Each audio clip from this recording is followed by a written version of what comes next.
बहू की छिपी हुई समझदारी। माँ जी, हमारी घर की इज्जत बाजार में आ गई है। पंकजम जी पूरे गांव में यही बता रही हैं। क्या क्या बक रही हो? उस पंकजम को सुबह सुबह कोई काम नहीं है क्या? सच है माँ जी, अभी थोड़ी देर पहले जब वो नमक का डिब्बा लेने आई थी तो उसने कहा कि हमारे घर में कुछ भी ठीक से नहीं हो रहा है, सब गड़बड़ है। उसकी जबान पर कोई लगाम नहीं है क्या? गृह प्रवेश के काम में थोड़ी हलचल तो होगी ही ना। वो नहीं माँ जी, वो कह रही हैं कि आप घर को ठीक से नहीं संभाल रही हैं और मेरा आना अशुभ मुहूर्त में हुआ है। छी छी, चुप हो जा। वो बात फिर से मत कहना। उसकी जीभ काट कर कौवों को डाल देनी चाहिए। इतनी हिम्मत कैसे हुई उसकी? मुझे बहुत अपमान महसूस हो रहा है माँ जी, सब लोग हमारे बारे में ही बात कर रहे हैं। अब रो मत, काम करो। मैं उसका हिसाब देख लूंगी। पहले उस खीर को जलने से बचाओ। लेकिन माँ जी, जो नुकसान होना था वो हो गया। कल सारे रिश्तेदार आएंगे, उनके सामने सिर उठाकर कैसे घूमेंगे? क्यों नहीं घूम सकते? हमने चोरी की है क्या, या किसी को धोखा दिया है? जिसकी जबान है वो बकेगा ही। फिर भी मन को दुख हो रहा है माँ जी, हम इतनी मेहनत से सब कुछ कर रहे हैं और हमें ऐसी बातें सुनने को मिल रही हैं। ये पंकजम का पीछा छूटने वाला नहीं है। इसे कुछ करके सबक सिखाना होगा, नहीं तो ये सिर पर चढ़ जाएगी। माँ जी, आप क्या सोच रही हैं? कम से कम रवि जी से ही बात करें। नहीं नहीं, अगर उसे बताया तो वो छोटी सी बात का बतंगड़ बना देगा। औरतों के मामले हमें खुद ही संभालने चाहिए। तो अब हमें क्या करना चाहिए माँ जी? मुझे पता है क्या करना है। तुम पहले अपना काम देखो। उसका मुंह बंद करने की जिम्मेदारी मेरी है। शारदा के चेहरे पर गुस्सा और दृढ़ संकल्प साफ दिख रहा था। लावण्या चुपचाप सिर झुकाकर काम कर रही थी। उसके मन में भी एक विचार चल रहा था। शारदा घर के सामने तुलसी के पौधे को पानी देते हुए जानबूझकर जोर से बात करने लगी। पड़ोस के पंकजम के घर से वो बातें साफ सुनाई दे रही थीं। हे राम, इस गृह प्रवेश के काम से मेरी जान निकली जा रही है। इस घर में कुछ भी ठीक से नहीं हो रहा है, सब कुछ उल्टा पुल्टा है। माँ जी, इतनी जोर से क्यों चिल्ला रही हैं? कोई सुनेगा तो अच्छा नहीं लगेगा। सुनने दो। अगर मैं अपना दुख नहीं बताऊंगी तो कैसे चलेगा? देखो, वो फूलों की मालाएं अभी तक नहीं आई हैं। पंडित जी ने जो सामान बताया था उसका आधा भी नहीं आया है। आ जाएगा माँ जी, अभी समय है ना। आप बेवजह परेशान हो रही हैं। परेशानी? मेरी इज्जत जाने वाली है यहाँ। कल सबके सामने सिर झुकाना पड़ेगा। मेरा भाग्य ही ऐसा जला हुआ है। इतने में पंकजम दरवाजे पर खड़ी होकर चोरी छिपे सुन रही थी। उसके चेहरे पर एक कुटिल मुस्कान आ गई। देखा, मैंने जो कहा था वही हुआ। बेचारी शारदा जी कितनी परेशान है। घर में सच में ही कुछ ठीक नहीं है। क्या देख रही हो? जाओ वो काम देखो। मेरी जिंदगी जंगल में रोने जैसी हो गई है। ऐसा मत कहो माँ जी, सब कुछ मैं देख लूंगी। आप थोड़ा शांत रहो। तुम क्या देखोगी? तुम्हें अनुभव है? सब कुछ बर्बाद होने के बाद देखोगी। ओहो, बहू की वजह से ही सारी समस्या है। बेचारी शारदा जी बहू को कुछ कह नहीं पा रही हैं, अपने आप में ही घुट रही हैं। ये खबर कमला को बतानी चाहिए। पंकजम वहां से धीरे से निकल गई। लावण्या को सास का नाटक समझ में आ गया और वो मन ही मन मुस्कुराई। माँ जी, आपका अभिनय अद्भुत है। पंकजम जी पूरी तरह से मान गई। अभिनय? मेरे दुख तुम्हें अभिनय लग रहे हैं क्या? जाओ, जाकर काम देखो। माँ जी मानेंगी नहीं, लेकिन हम दोनों की सोच एक ही है। उस पंकजम जी को सही सबक सिखाना है। लावण्या अपने बेडरूम में बैठी एक कागज पर गृह प्रवेश की सजावट के लिए तरह तरह के डिजाइन बना रही थी। उसका चेहरा विचारों में डूबा हुआ था। क्या लावण्या, अभी तक सोई नहीं? कल बहुत काम है ना? नींद में ही आ रही रवि, कल के बारे में सोचकर थोड़ी घबराहट हो रही है। क्यों घबराहट? माँ है ना, सब संभाल लेंगी। तुम बेवजह क्यों परेशान होती हो? ऐसा नहीं रवि, ये हमारा घर है, मेरी भी जिम्मेदारी है ना, सब कुछ परफेक्ट होना चाहिए। वैसे ही होगा, तुम घबराओ मत। क्या है वे कागज? नई साड़ियों की लिस्ट है क्या? नहीं रवि, गृह प्रवेश की सजावट के लिए कुछ डिजाइन बना रही हूँ। ओ, बस इतना ही? इसी के लिए इतना सोच रही हो? माँ कोई पुराना डिजाइन बना देंगी, तुम आराम से सो जाओ। आपको समझ नहीं आएगा रवि, ये सिर्फ सजावट नहीं है, ये हमारे घर की इज्जत बचाने का एक हथियार है। क्या तुम अपने आप से बात कर रही हो? अगर कोई समस्या है तो मुझसे कहो लावण्या। कुछ नहीं रवि, सब ठीक है, आप जाकर सो जाओ, मैं थोड़ी देर में आती हूँ। ठीक है, ज्यादा सोचकर सेहत खराब मत करो। Good night. रवि के जाने के बाद लावण्या ने अपने बनाए डिजाइनों में से एक को चुना और उस पर पूरा ध्यान केंद्रित किया। उसकी आंखों में एक नई चमक दिखी। पंकजम जी की अफवाह घर के रखरखाव के बारे में ही है ना? कल इस घर की सजावट देखकर सबका मुंह बंद हो जाना चाहिए, खासकर उनका मुंह। सुबह सुबह लावण्या ने हॉल में एक अद्भुत रंगोली डिजाइन बनाना शुरू किया। शारदा कॉफी के कप के साथ आई और आश्चर्य से देखते हुए खड़ी हो गई। ये क्या? इतनी बड़ी रंगोली बना रही हो? इसमें कितना समय लगेगा पता है? कोई बात नहीं माँ जी, गृह प्रवेश है ना, देखने में सुंदर लगना चाहिए। सुंदर लगना चाहिए ठीक है, लेकिन काम कौन करेगा? घर में 100 काम है। तभी पंकजम दूध लेने के बहाने खुले दरवाजे से सीधे हॉल में आ गई। अरे, ये लड़की कितनी बड़ी रंगोली बना रही है। शारदा जी डांट रही होंगी, बेचारी बहू बात नहीं मान रही होगी। वो रंगोली ठीक है, लेकिन रंग काफी होंगे क्या? हरे रंग का डिब्बा खाली लग रहा है माँ जी, मैंने रात में ही सब कुछ व्यवस्थित कर लिया था, आप घबराओ मत। लावण्या काम में व्यस्त थी और शारदा उसकी एकाग्रता और रंगोली बनाने के कौशल को देख रही थी। इतने में पंकजम पास आई। क्या हुआ शारदा? बहू बड़ी रंगोली बना रही है, सारे काम छोड़कर ये क्या? उसे कुछ शौक चढ़ा है पंकजम। तुम कैसे आई? कल तुम दुखी थी तो मैं देख नहीं पाई शारदा। तुमने कहा था कि घर में कुछ भी ठीक नहीं है, इसलिए मिलने आई।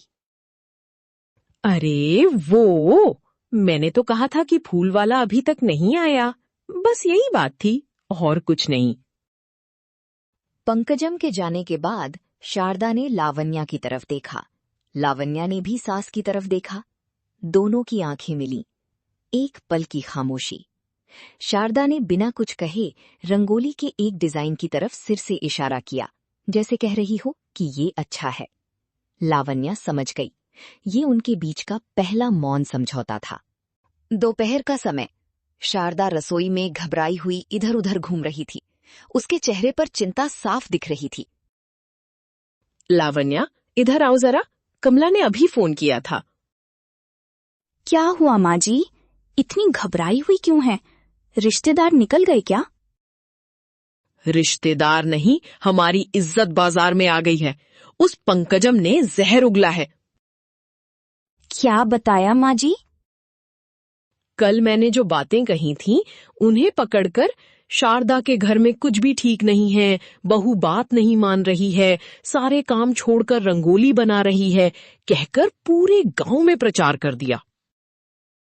अरे, मैंने पहले ही अनुमान लगा लिया था माँ जी। अब उसे क्या लाभ? कल फंक्शन में आने वाले लोग हमें कैसे देखेंगे, ये सोचकर ही दिल बैठा जा रहा है। क्या हुआ माँ, इतनी गंभीर क्यों है? सब तैयार है क्या? सब तैयार है बेटा, हमारे बारे में तुम्हें क्यों चिंता करनी है? तुम जाकर देखो कि तुमने मिठाइयां लाई या नहीं। लावण्या, तुम ही बताओ, माँ इतनी परेशान क्यों है? कुछ नहीं जी, गृह प्रवेश है ना, थोड़ी हड़बड़ी है बस। ठीक है माँ, कोई मदद चाहिए तो मुझे बताओ, आप बेवजह परेशान मत हो। रवि के वहां से जाते ही शारदा की आंखों में आंसू आ गए। देखा, उसे कुछ नहीं पता। हमारी इज्जत गई तो वो हमारे साथ ही जाएगी। अब क्या करूं, कुछ समझ नहीं आ रहा है। हिम्मत रखो माँ जी, बातों से नहीं कामों से जवाब देंगे। सब लोग हमारे घर को, हमारे काम को देखकर हैरान रह जाएंगे। क्या ये संभव है? संभव है माँ जी, मुझ पर विश्वास करो। लावण्या की बातों में हिम्मत देखकर शारदा को थोड़ी राहत मिली। दोनों एक दूसरे को जाने बिना ही एक ही लक्ष्य के लिए तैयार हो गए। शाम को रिश्तेदारों के आने का समय करीब आ रहा था। हॉल शानदार ढंग से सजा हुआ था। अंतिम स्पर्श के रूप में लावण्या एक बड़ी पीतल की थाली में फूल सजा रही थी। माँ जी, ये फूलों की थाली यहाँ बीच में रख दूं? हाँ, वहाँ अच्छा लगेगा। सब कुछ बहुत अच्छे से सजाया है, बहुत सुंदर लग रहा है। इतने में लावण्या ने फिसलने का नाटक किया और हाथ में रखी कुमकुम की डिब्बी नीचे गिरा दी। लाल कुमकुम फर्श पर फैल गया। अरे माँ जी, देखा, सब नीचे गिर गया। इसे क्या हो गया? जानबूझकर किया क्या? ओह मेरा भाग्य, सब बर्बाद हो गया। शुभ कार्य के समय ये कैसा अपशगुन। अब हमारी इज्जत कैसे बचेगी? शारदा नाटकीय ढंग से सिर पीट रही थी और ये बातें पास की खिड़की के पास खड़ी पंकजम के कानों में पड़ी। अरे बाप रे, घर में कुछ भयानक हो गया है। सब बर्बाद हो गया है, इज्जत चली गई है। मतलब गृह प्रवेश रुक गया है क्या? क्या हुआ माँ, क्यों चिल्ला रही हो? अरे कुमकुम गिर गया, कोई बात नहीं, साफ कर देंगे। तुम चुप रहो। तुम्हें क्या पता ये कितना बड़ा अपशगुन है। हाँ हाँ, बड़ा अपशगुन ही हुआ है। मुझे तुरंत सबको बताना चाहिए। बेचारी शारदा जी का परिवार। पंकजम वहां से तूफान की तरह भाग गई। रवि उन्हें असमंजस में देख रहा था। तभी लावण्या ने आंखों से ही शारदा को इशारा किया। शारदा ने तुरंत अपना नाटक बंद किया और लावण्या के साथ उस कुमकुम से ही एक छोटी रंगोली बनाना शुरू कर दिया। माँ जी, अब देखिए, गिरे हुए कुमकुम से कितनी सुंदर लक्ष्मी के चरणों की रंगोली बनी है। हाँ बेटी, तुमने अपशगुन को भी शुभ शगुन में बदल दिया। तुम्हारी समझदारी कम नहीं है। वाह लावण्या, तुम बहुत समझदार हो। माँ देखा, कितना अच्छा लग रहा है। देखा बेटा, मेरी बहू है ना। सास और बहू दोनों ने एक दूसरे को देखकर चुपचाप मुस्कुरा दिया। उन दोनों के बीच एक मजबूत बंधन बन गया। रिश्तेदारों के आने से घर में चहल पहल थी। लावण्या के पिता प्रकाश जी घर की सजावट को बहुत उत्सुकता से देख रहे थे। दामाद जी, घर बहुत सुंदर है। खासकर ये सजावट बहुत अद्भुत है, बहुत कलात्मक ढंग से की गई है। वो सब लावण्या की प्रतिभा है पिताजी, उसने ही सब कुछ अपने हाथ से किया है। बेटी लावण्या, कितना अच्छा किया तुमने।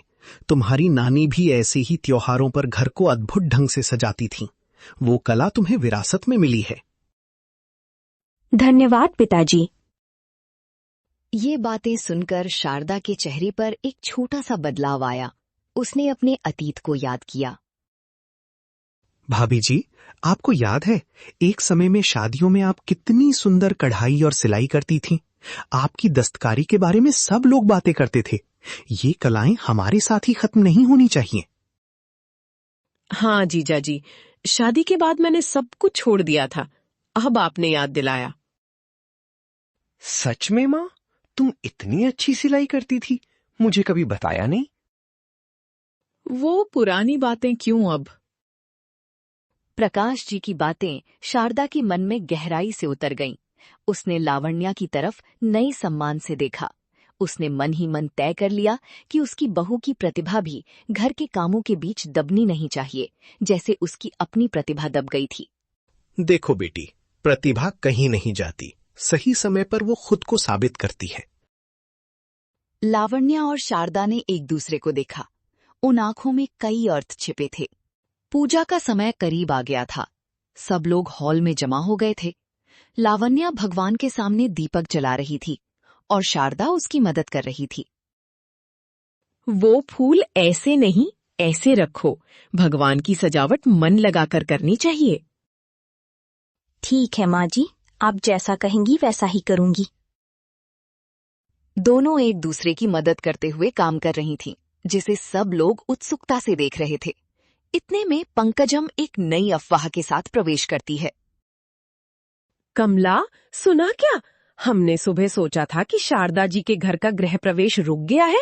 अब वे कुछ दिखावे के लिए छोटी सी पूजा करके काम चला रही हैं। सच में? लेकिन यहाँ तो सब बहुत भव्य लग रहा है। वो सब ऊपरी चमक है, अंदर कुछ झगड़ा हुआ है। इसीलिए शारदा जी बहू को कोई काम नहीं सौंप रही हैं और सब खुद कर रही हैं। ये बातें सुनकर शारदा और लावण्या ने एक दूसरे को देखा और मुस्कुरा दिया। लावण्या, वो आरती की थाली इधर लाओ, मैं भगवान की आरती करूंगी। नहीं माँ जी, आप बड़ी हैं, मैं करती हूँ, आप आशीर्वाद दें। नहीं, आज हमारे घर की लक्ष्मी तुम ही हो, तुम्हें ही आरती करनी चाहिए। मैं बगल में खड़ी रहूंगी। शारदा ने ये बातें जानबूझकर पंकजम को सुनाई ताकि उसे सुनाई दें। पंकजम का चेहरा उतर गया, उसकी अफवाह उल्टी पड़ गई। क्या पंकजम, देखा वे दोनों कितने प्यार से हैं और तुम झगड़ों की बात करती हो। वो सब उनका नाटक है, मेरा विश्वास कर। देखा माँ जी, वो अभी भी नहीं मान रही हैं। अगर वो नहीं मानती तो हमारा क्या नुकसान? कुत्ते की पूंछ टेढ़ी की टेढ़ी ही रहती है, उसकी बुद्धि नहीं बदलेगी। हम अपना काम करें। पूजा समाप्त हो गई। सभी रिश्तेदार भोजन के लिए बैठ गए। घर की सजावट और व्यवस्थाओं के बारे में सब लोग बहुत तारीफ कर रहे थे। शारदा जी, व्यवस्थाएं अद्भुत हैं। आपकी बहू बहुत मेहनती है। पूरा घर कितना कलात्मक लग रहा है।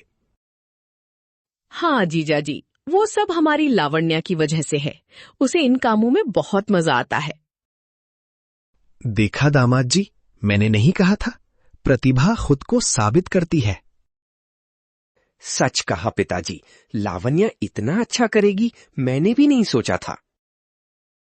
इतने में पंकजम, जिसे कोई ध्यान नहीं दे रहा था, असहज महसूस कर रही थी। इस सजावट में क्या खास है? 10 लोगों को लगा दो तो कोई भी कर देगा। नहीं पंकजम, पैसा लगाने से आडंबर आता है, लेकिन इतनी कला नहीं आती। उनकी बहू के हाथों में कुछ जादू है। लावण्या सबको खुद से डिजाइन किए गए छोटे छोटे उपहार दे रही थी। सब उसकी तारीफ कर रहे थे।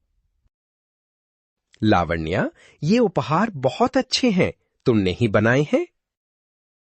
हाँ जी, माँ जी ने कुछ सुझाव दिए थे, उनसे बनाए हैं। ये बात सुनकर शारदा ने आश्चर्य से लावण्या की तरफ देखा। लावण्या ने आंखों से ही ये हमारी जीत है ऐसा इशारा किया। शारदा की आंखें खुशी से नम हो गईं। इस लड़की ने मेरी इज्जत ही नहीं बचाई, बल्कि मुझे सम्मान भी दिलाया। मेरा सौभाग्य। सबके जाने के बाद परिवार के सदस्य एक फैमिली फोटो के लिए तैयार हुए। रवि बीच में खड़ा था, एक तरफ माँ और दूसरी तरफ पत्नी को पकड़े हुए। माँ, आज सब कितना अच्छा हुआ ना, मुझे बहुत खुशी है। हाँ बेटा, सब उस भगवान की कृपा और हमारी बहू की प्रतिभा है। लावण्या, तुम आज सच में महान हो, सब तुम्हारी तारीफ कर रहे हैं। वो सब माँ जी के आशीर्वाद से ही है। फोटोग्राफर फोटो लेने के लिए तैयार था। सब मुस्कुराते हुए कैमरे की तरफ देख रहे थे। बगल में खड़ी पंकजम उनकी खुशी देखकर ईर्ष्या कर रही थी। इनके घर में झगड़े नहीं है क्या? मेरे सारे अनुमान गलत साबित हुए। मेरी बात का कोई मूल्य नहीं रहा। फोटो लेने के क्षण में शारदा ने देखा कि लावण्या की साड़ी का पल्लू थोड़ा खिसक गया था और उसने बड़े प्यार से उसे ठीक किया। उसके बाद लावण्या के कंधे पर हाथ रखकर उसे अपने करीब खींच लिया। बहुत अच्छा किया बेटी। आपके सहयोग के बिना ये संभव नहीं था माँ जी। वो बातें और किसी को सुनाई नहीं दी। फोटोग्राफर ने क्लिक करके फोटो ली। उस फोटो में सास और बहू के बीच की मौन समझदारी, आपसी सम्मान और जीत स्पष्ट रूप से कैद हो गई। पंकजम उदास होकर उन्हीं ही देखती रह गई।